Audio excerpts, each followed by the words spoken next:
Have you ever changed your environment, but nothing changed in you? Yeah, that was me. God relocated me, but I brought me with me. And if I'm being real, I almost didn't even share this because it's easier to present a polished version of yourself. It's easier to show growth without showing process. And sometimes we project an image because we're afraid of how it will be perceived if people see where we really are. When I moved from Ohio to North Carolina, I thought everything was about to change. New environment, new opportunities, fresh start. But I didn't realize my beliefs came with me. So even though my location changed, my patterns didn't.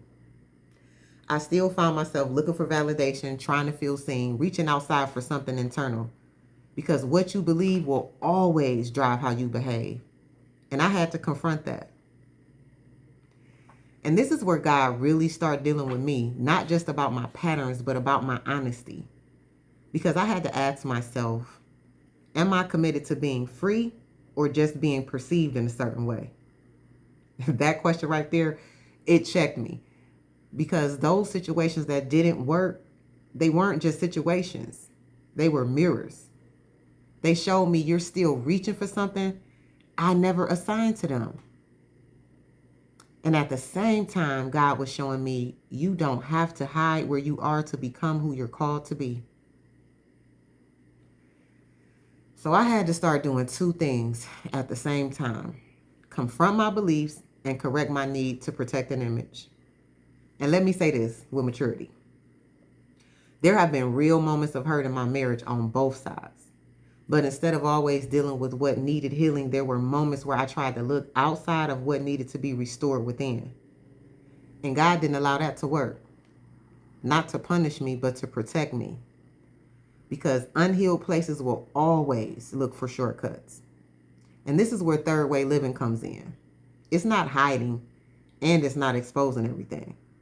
It's being honest in a way that leads to healing. Not attention, not validation, but transformation. So here's what I've learned in this season. God didn't relocate me just for a new environment. He relocated me for a new identity. And a part of that identity is being comfortable with the real version of me while he's still transforming me.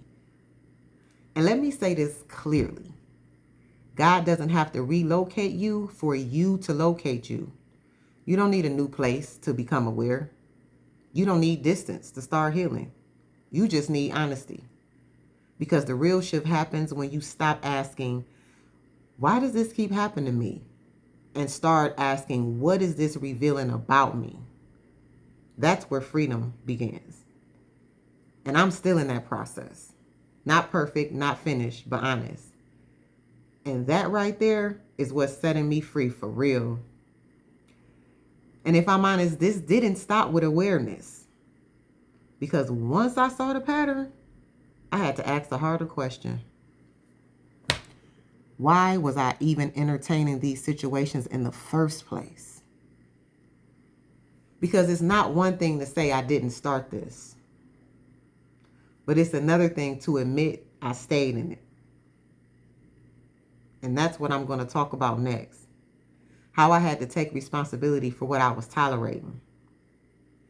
If you've ever said that wasn't my fault, but you're still dealing with the impact of it, the next video is going to check you in the best way.